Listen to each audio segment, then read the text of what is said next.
Happy Monday, love angels. So we are on week 6 of the 8-week I Quit Sugar Detox. So I had a little boo-boo on that finger. All right, so this week is about adding some sweetness back in. But hey, we're not talking about sugar here. We're talking about sweet flavors. After about 6 weeks, most of you will find you're no longer craving sugar or sweetness. I have to say that's so true.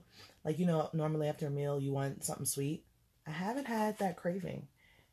I really haven't.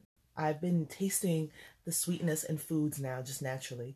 My gluten-free oats that I have every morning. When I first used to eat, I was like, it needs a little, something. And now, I have to say, I was telling my coworker the other day, I was like, wow, this tastes so sweet to me now. So I know if I was to ever eat sugar, which I don't plan to. I mean, this whole program was about recalibration and just kind of resetting the body, balancing it, and letting your body tell you what it needs. And I know I'm going to appreciate fruit so much more. And that's what I'm so excited to share, that this week we can add a small amount of fruit. So at this stage in the game, it's best just to try a little of the low fructose fruit. For your records, low fructose fruit, kiwis, grapefruit, honeydew, melon, blueberries, and raspberries. Medium is mandarins, plums, peaches, strawberries, and oranges, which I don't really do much of anyway. I'll do the strawberries sometimes. High fructose, grapes. I know we all love our grapes. Cherries, apples, mangoes, and bananas. Avoid these. So I'm good because I love honeydew, I love melon, I love blueberries, and I love raspberries. Just the fact that I can add that in right now is like, I'm so excited. I'm like, wait, I can actually add in some fruit?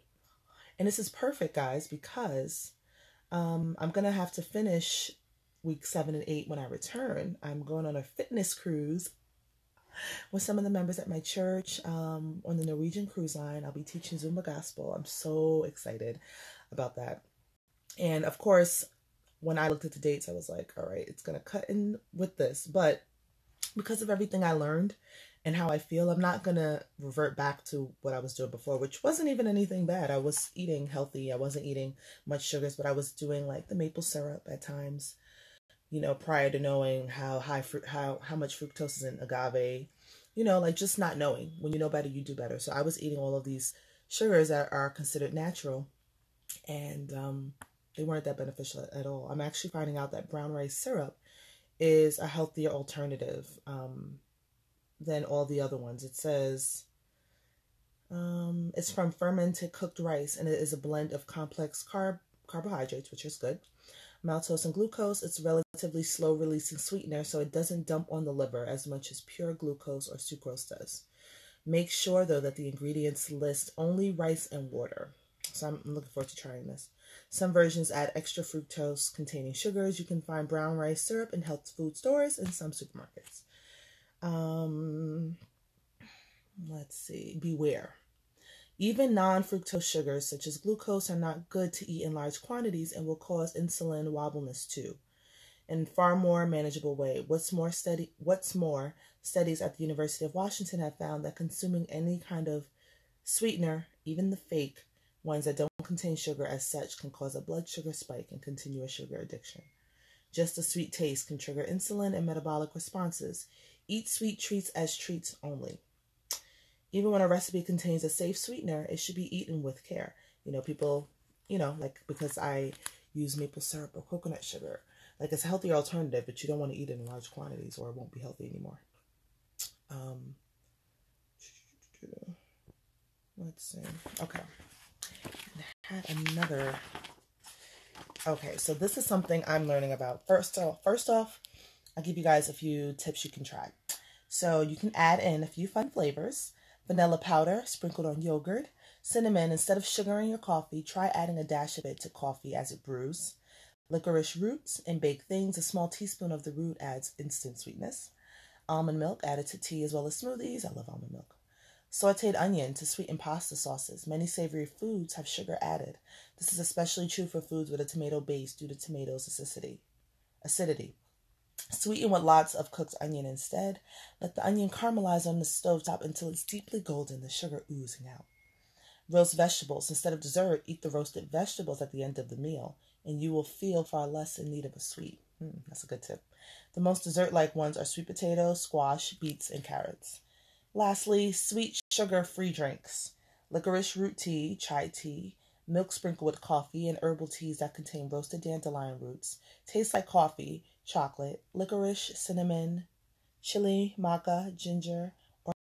All right, and the final tip is beware. Sure, okay, so we're on to chocolate now. Sure, 70% of cocoa dark chocolate is better than milk chocolate, but it still contains almost 30% of sugar. Do the math. A 50-gram serving contains 15 grams or almost 4 teaspoons of sugar. Some sugar-free chocolate contains agave, which is up to 90% fructose. Some sugar-free chocolates are sweetened with maltitol, which is one of the common sugar alcohols. Our bodies can't ingest more than half to 2/3 of any sugar alcohol. So what doesn't get ingested properly into your bloodstream feeds the bacteria in your large intestine. Not nice. This is definitely an eye-opener for me because there's an ice cream that I love by So Delicious, and it's a butter pecan, and it says no sugar added. And then when I look on the package, it says sugar alcohol. And I tried to look into sugar alcohol at one point before. Didn't really find much, or maybe I didn't really want to do the research, because the only thing is, and I tell people this, once you start researching and you learn so much about different foods and what's in foods, it makes you kind of stay away from that. And I tell people all the time, it becomes a thing when you need to just find balance and what you are going to deal with and what you're not going to deal with. Because, you know, one person's food is another person's poison. So something that's good for me may actually work well in your body and vice versa. And also, you know, food is meant to be enjoyed, and I don't want to live where I'm just like, oh God, I can't eat that because that can cause this, and I can't eat that because that can cause that, because everything causes everything, as you guys know. So, you know, if you do things in moderation, I think that that's good. But there's certain things, at least for me, that I just stay away from because I know it's linked directly to certain things. Like soy is linked directly with cancer and fibroids and thyroid issues, which I have. So I'm not going to do that. Also, the sugar leads to cancers and things like that. So there's certain things I just know I'm not going to indulge in often. So, you know, from time to time, I may have something sweet. But now I know I can go with the brown rice syrup versus maple syrup. Also, they're saying, I found some information on the sugar alcohol. Yeah, that the sugar alcohol can be seen as a carcinogen, cancer-causing agent, for those who don't know what that is. So yeah, and as you guys know, everything you find out, it's like, that's linked to cancer, that's linked to cancer, that's linked to cancer. So if I know, like, flat out something is directly linked to something, I'm not going to indulge in that. That's just me. I want to make sure I am nourishing my temple, you know, correctly. So I'm just happy that I'm on this journey and that I'm learning all of this information. I can share with you guys. You guys can take, you know, the information that you want to take. You can add in and incorporate this into your lifestyle prayerfully. And I just love you all, and I want us all to be healthy and to protect our temples for God's glory. So this is the last video that you will see from me in regards to the sugar detox program. But I will be back in March to continue because I'm finishing this out strong. Love you guys. Blessings.